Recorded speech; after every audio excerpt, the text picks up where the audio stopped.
A fiery horse with the speed of light, a cloud of dust, and a hearty hi-yo silver. The Lone Ranger.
With his faithful Indian companion Tonto, the daring and resourceful masked rider of the plains led the fight for law and order in the early western United States.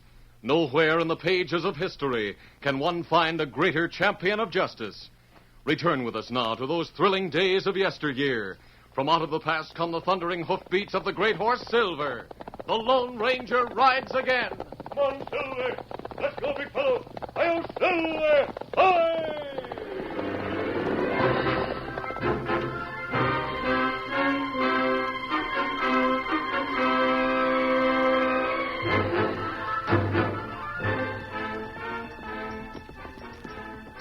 Two men rode slowly through the Dakota Badlands, following a rutted trail that led to Fort Hopkins from the nearest railroad. One was First Sergeant Bob Clayton, a young, clean-featured cavalryman. The other, known on the frontier as Bearpaw Ike Sloan, wore the greasy buckskin jacket, long hair, and unkempt beard that identified most of the civilian scouts on the Army's payroll. The scout was half asleep in his saddle when the youthful sergeant looked over his shoulder and said, Ike, we're a long way ahead of our wagons, but I can still see that dust. What of it, Sarge? There isn't a hostile Indian left in these parts. Don't forget that band of renegade Cheyennes. They never made a treaty and have no reservation. They're apt to strike anywhere, anytime. I say there's no hostile Indians. Just the same, I think I ought to go back and halt the supply train until you scout the pass ahead. Well, you telling me my job? Now, look there. Why, the colonel, it's an Indian. He's getting off his horse. He must be a friendly one. Come on, get him. Get up there. Watch me drop him. Ike, hold your fire. He's making the peace sign. Stand still there, you varmint. Hold there. Hold. Me friend, me Tonto. What are you doing here, Indian? You better turn wagon train round pronto. Plenty Cheyenne in pass. Cheyenne? How do you know that? Well, me and white friend trail him there. Him watch him now. You're lying, you ornery redskin. I scouted the pass. You're the only Indian around. Me know how you scout. Me see your tracks. See where you take big sleep. I'll plug you for that. Don't shoot. That's an order. I'm not taking orders from no two-bit soldier. Then you'll take something else. Oh. So I'm a two-bit soldier, am I? I'll fix you. Nobody can hit me and live. You won't be around to fix me after today. I'm reporting you to Colonel Hall. Oh, now, look, Sarge, don't do that. I just lost my head. Get up and shut up. Go on, Tonto. How many Cheyennes are there? Plenty Cheyenne. And them got plenty good Winchester rifle. I think you're telling the truth, but I've got to see for myself. No time now, Sergeant. You hear horse coming? What's a masked man? He's heading this way, lightning to leather. That, my friend. Something happened. Oh, Silver. Oh, easy. Steady, big fella. Hey there, you. What's the idea of that man? Now, wait a minute, Sloan. Find out what he has to say. What happened, Kemosabe? You men had better get mounted. The Indians have sighted the dust from the wagons. What? Part of them are swinging around this way to seal up the pass as soon as the column enters. We can't fight our way through. The escort's too small. Go back to the wagons. Order a retreat to the Loop River. By turning north and following its banks, you can reach Fort Hopkins without having a fight. I know the way, but wagons can't get through there. Then burn the wagons. It's your only chance. Here come Indians now. I'm getting out of here. You too, Sergeant. Your duty's with your men. But you and Tonto. We'll make a stand behind these rocks and cover your getaway. Adios. Adios. Tonto, the Indian scouts have sighted us. Just 6 or 7 of them. I think we can drive them back. Open fire. They've stopped, Tonto. Hold your fire. See, some Indian go away, but them come back with other Indian plenty quick. They've given the sergeant and the scout time to get away. Now we'd better travel. That's right. Come on, Tonto. Steady, big fella. Easy, Scout. Easy, fella. We'll get out of here before the main body of the Cheyennes can organize for attack. But let those scouts chase us. Come on, Silver. Come up, Scout.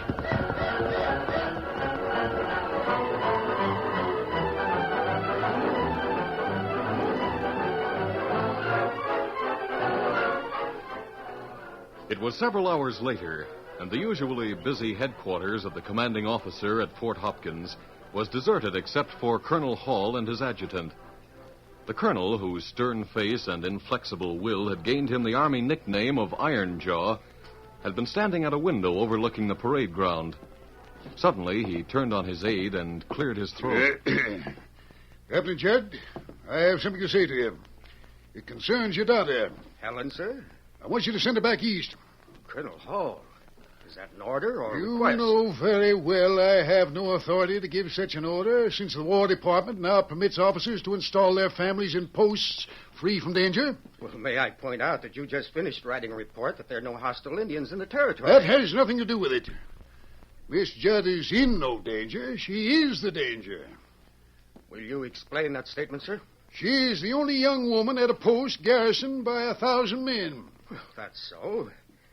But Helen has made no trouble. In fact, the appearance and morale of the regiment have vastly improved since her arrival. The sweetheart of the regiment. I can make men shine their boots. Yet I half believe every man Jack here, from the lieutenant colonel down the line to the rawest rookie, would mutiny at a word from her. Well, I'll speak to her, but I can't promise. Where is your parental authority? Gone, like all authority will be if she remains. I won't have the regiment disorganized and dishonored by the whims of any female. I'm colonel here. Were you speaking of me? Young lady. Pardon me, Colonel, for forgetting. This is the Army, isn't it? Helen Judd, a female person residing at Fort Hopkins, has a report to make. If the captain will give her permission to speak to the colonel. Ye gods. This minx is ridiculing me in my own headquarters. Helen, it's a lot to hope for, but I hope you really have something to report. I have, Dad. While riding toward the Loop River a couple of hours ago, I heard 2 explosions. They seemed heavy but distant. I thought of the supply train. Miss Judd, you presume to scout for this fort as well as command it? Well, Colonel Hall, look outside. What detachment is that? Why, the idiots have ridden their horses half to death. I'll have their hides for that. Why, that's a wagon train escort. Sergeant Clayton commanding. But I see no wagon. Call the sergeant immediately. He and Ike Sloan, the scout, are coming in now. Well, Sergeant Clayton? We almost ran into an ambush, sir. Big band of renegade Cheyennes laid for us in the pass. I blew up the wagons, but saved all the men. Go on. Masked man and friendly Indian warned Sloan and me of the presence of the Indians as we scouted the trail. They held off part of the war party while we escaped to the wagons. That's a strange story, Sergeant. Very strange. Seems there are no reservation jumpers at large, and the existence of the so-called renegade Indians has never been proved. But I saw them, sir. Did your men see them? No, but Sloan here did. Well, Scout Sloan? Colonel, I didn't see no Indians. What? No masked man either. This here sergeant just got spooked and stampeded the rest of the outfit. Why, you're right. Sergeant. You're under arrest. Captain Judd, take your sidearm. No, you can't do that. Sergeant Clayton's telling the truth. I know he Young is. lady, this is one affair you can't meddle in. It calls for a general court-martial. Go to your quarters. I'll go. Chin up, Sergeant.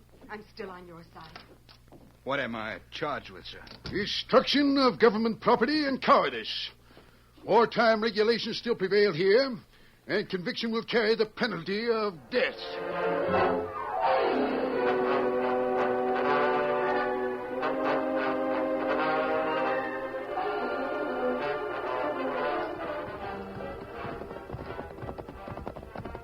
In In the meantime, the Lone Ranger and Tonto, mounted on their mighty horses, Scout and Silver, had easily outrun the savages. We'll stop here, Tonto. Oh, Silver. Scout.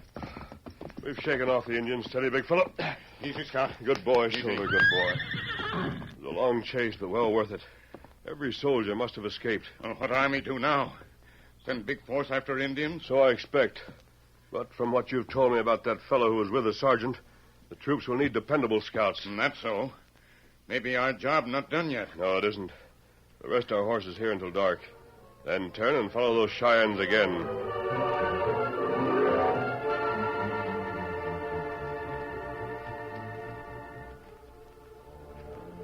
Days later, the Lone Ranger and Tonto were still on the trail of the Indians. Momentarily, they expected the army to strike back for the attempted ambush, but no troops came out of Fort Hopkins, where Sergeant Clayton was on trial for his life.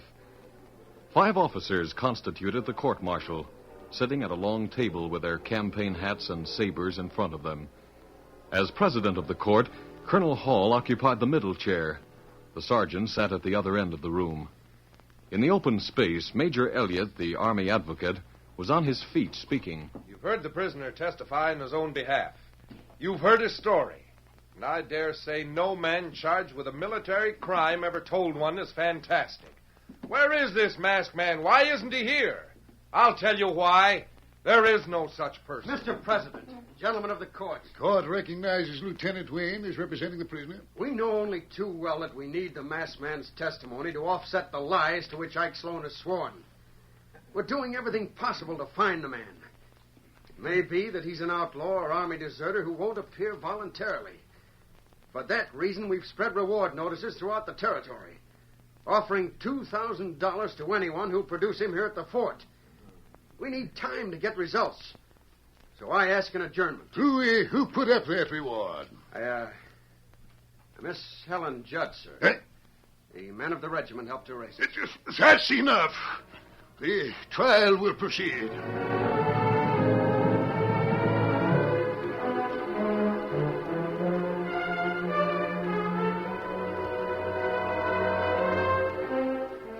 At a camp in the heart of the Badlands, the Lone Ranger waited the return of Tonto from a settlement where he had gone for provisions.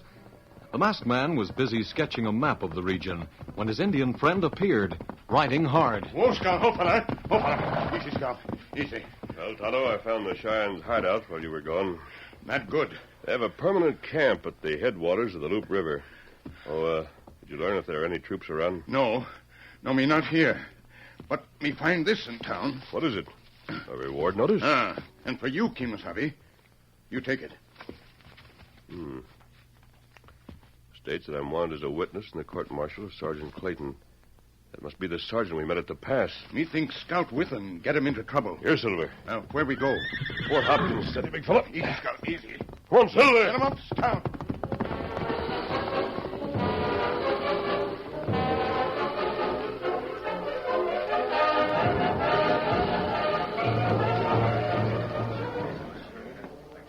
Attention. As you were.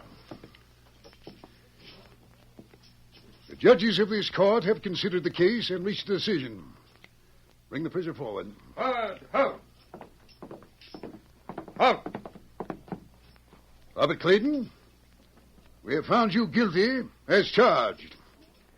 It is the sentence of the court that you be dishonorably discharged forthwith.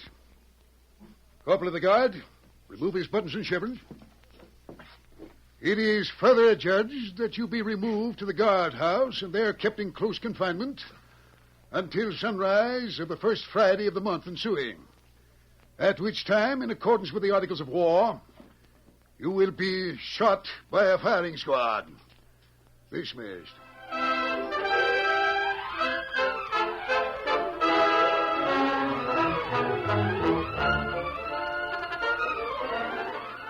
The curtain falls on the first act of our Lone Ranger story.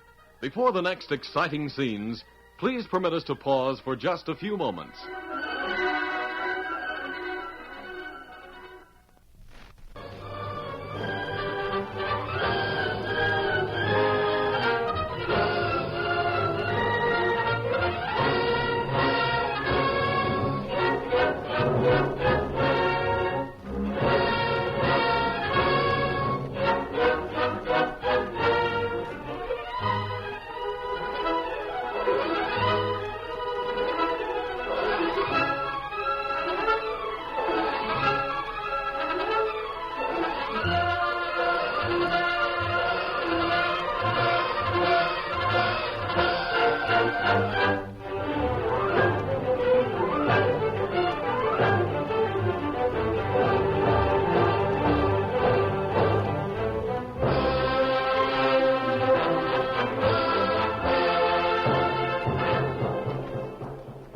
to continue our story. Condemned to die before a firing squad, ex-Sergeant Bob Clayton waited his fate at Fort Hopkins. Unaware that her efforts to reach the masked man had succeeded, Helen Judd planned a last appeal to Colonel Hall. She stood outside the headquarters building where a light told her the commanding officer was still at work, though taps would soon sound. As she hesitated, a soft voice spoke. Good evening, miss. Oh, a masked man and an Indian.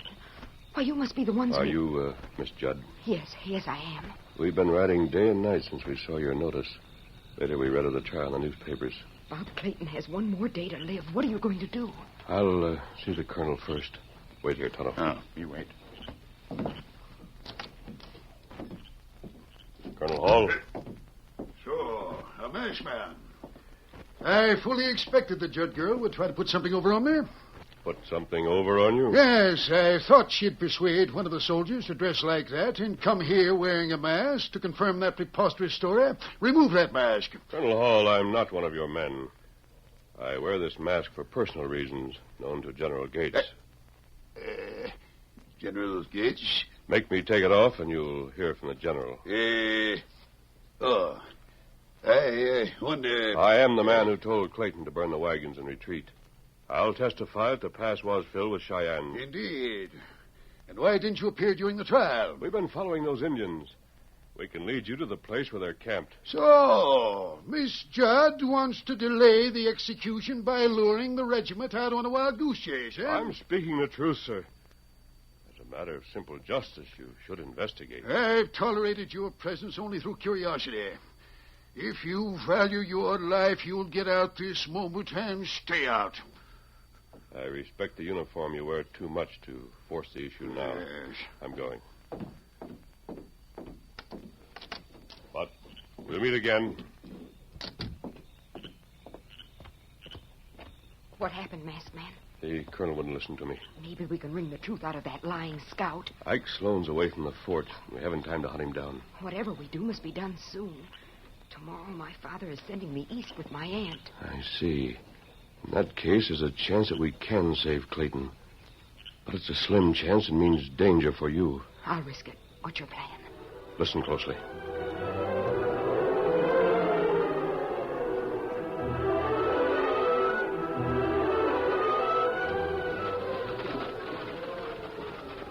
The following day, an army field wagon rattled away from Fort Hopkins.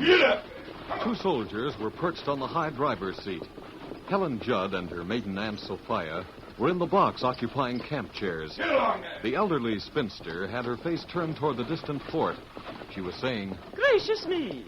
I do believe some of the soldiers are still standing outside the gate watching us. Auntie, they think I'm deserting them. To think that crusty old bachelor wouldn't even let you see Bob Clayton. Well, Bob Clayton isn't dead yet. That sun has to set again before it rises.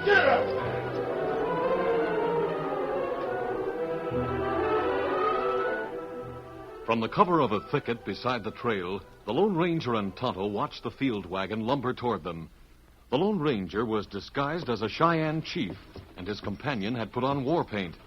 Tonto held an extra horse. He was calming it. You be quiet, fella. Quiet. Tonto, the wagon's close enough. Close in from the left. You sappy. All right. Now. Oh, Silver!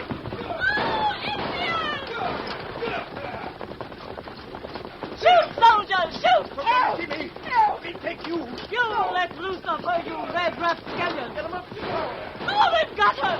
They're carrying her away! Do something! There's nothing to do but go back to the fort. And give me those lines and that whip. Get up there! Get up!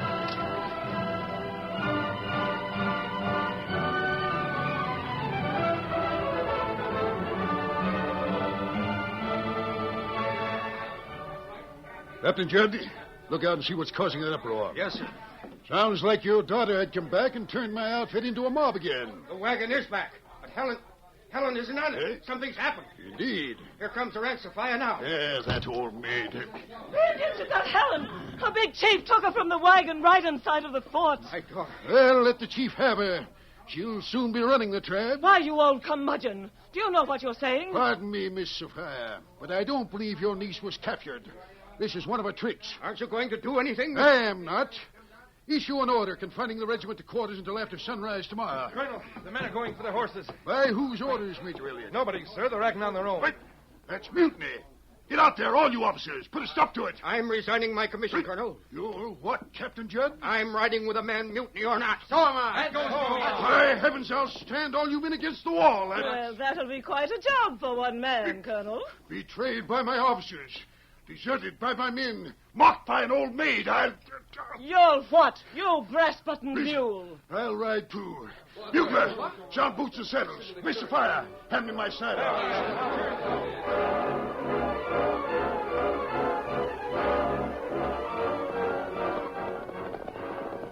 Troops have taken our trail, It looked like whole regiment is out. and our plan is working. All we need to do is keep them coming. We can lead them right to the camp of those renegade Cheyennes. That should satisfy Colonel Hall. They're bad rocks ahead. Keep a tight rein, Miss Judd. We're 3 against the sunrise. Deeper and deeper into the forbidding vastness of the Badlands, the three riders led their pursuers, careful to keep out of rifle range while leaving a trail that would be easy to follow. Behind them, they could hear at times the rolling thunder of hundreds of hoofs and the whimpering cry of bugles. The sun went down in a burst of flaming color. A few stars made loopholes in the darkening sky, and then the moon came up, full and bright, splashing the eroded walls of the canyons with a light so unreal that the fantastic rock formations seemed to come to life. The Lone Ranger called a halt. Ho, Silver, ho! Hold Steady, big fella. We're close to the Indian camp. I'll step aside now and change back to my own clothes. I don't hear the cavalry any longer. What are you doing, Tonto? Me got ear on ground. Are the boys still coming? Me think so. But me not savvy why hoofs sound like them come from ahead and behind both. Indians. Tonto, the Indians are ahead of us. They're coming this way. It must be an advance scouting party. What does that mean? I thought they'd be asleep in their camp, but they're not. They're coming closer. Miss Judd, go back and get the troops. Hurry them on. But you... Tonto and I'll make a stand right here behind these rocks. We'll try to hold the Indians until you can warn the soldiers. The main body of the Cheyennes was well back from the cluster of boulders where the masked man and his companion had concealed themselves and their horses. But a small band of Indian scouts were close at hand. The Lone Ranger thumbed the hammers of his 6 guns. Get ready, Tonto. Me ready. You give word to open fire. Gunfire will be a signal to the rest of the Indians. They'll come on the run. That's right. We can't hold them off for long. At best, we can only hope to save the army from a surprise attack. Their scouts see us plenty soon. Them come close. All right, Tonto. Open fire. The sudden gunfire caught the Indians by surprise.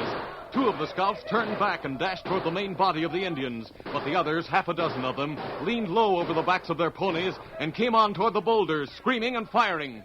Bullets spattered the rocks where the masked man and Tonto stood. Dust and chips of rock flew about them. One horse stumbled and fell, throwing its rider headlong. Another reared high, then turned and bolted to one side. Keep firing, Tonto. The remaining scouts halted their ponies, abruptly turned, and retreated at top speed, but not for far. Indian scout go back. But look, Tonto. Here comes the main band of the Cheyennes. We not stop them Indians. We'll do the best we can. We'll go down fighting. The savages had learned from their advanced scouts where the enemy had taken refuge. They came toward the cluster of boulders at top speed, yelling and shouting. This is the end, Tonto. Make every bullet count. The Indians were less than 100 yards away. The Lone Ranger knew that his life and Tonto's were measured in seconds. But then he heard a bugle. Tonto, the cavalry. Me see 'em. The soldiers see the Indians. They've opened fire. The cavalry charged, carbines barking and pouring a withering fire into the first ranks of the Indians. The savages who didn't fall turned sharply in an effort to retreat and collided with the savages who were pressing from the rear. There was wild confusion in the redskin ranks. The hard-riding troopers closed in and met the Cheyennes hand to hand, but few escaped. Most of those who were not killed were taken prisoner. Come on, boys! We showed those redskins what it means to fight the army! That does it, Tonto. Indians beat plenty bad. And the soldiers have over 100 prisoners.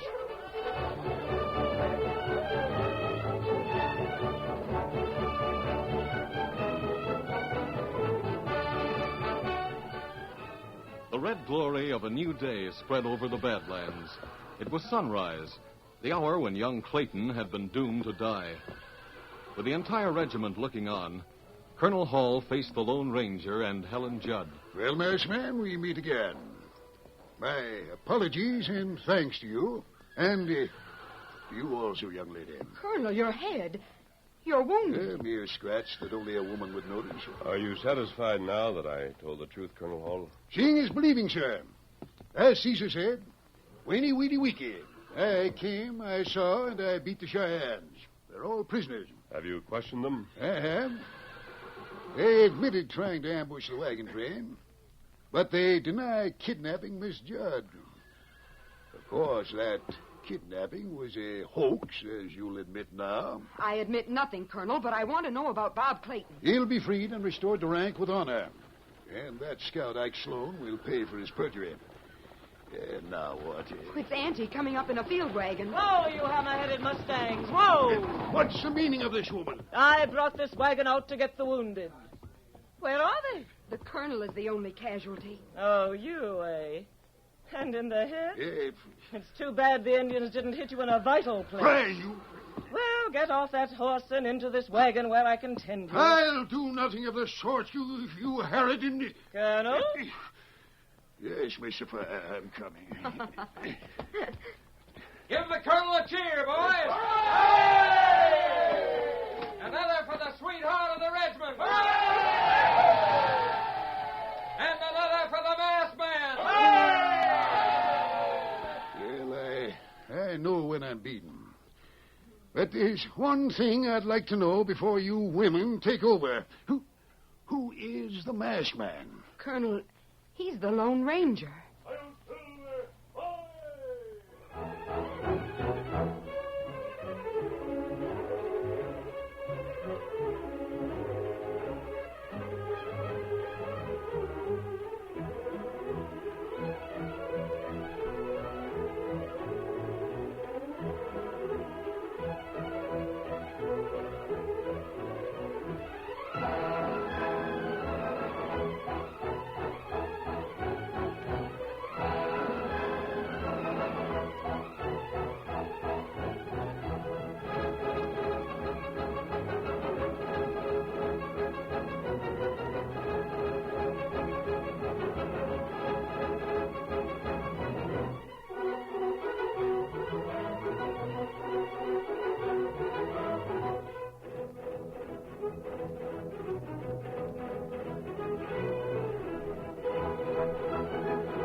This is a feature of the Lone Ranger Incorporated, created and produced by George W. Trendle, directed by Charles D. Livingston, and edited by Fran Stryker. The part of the Lone Ranger is played by Brace Beamer.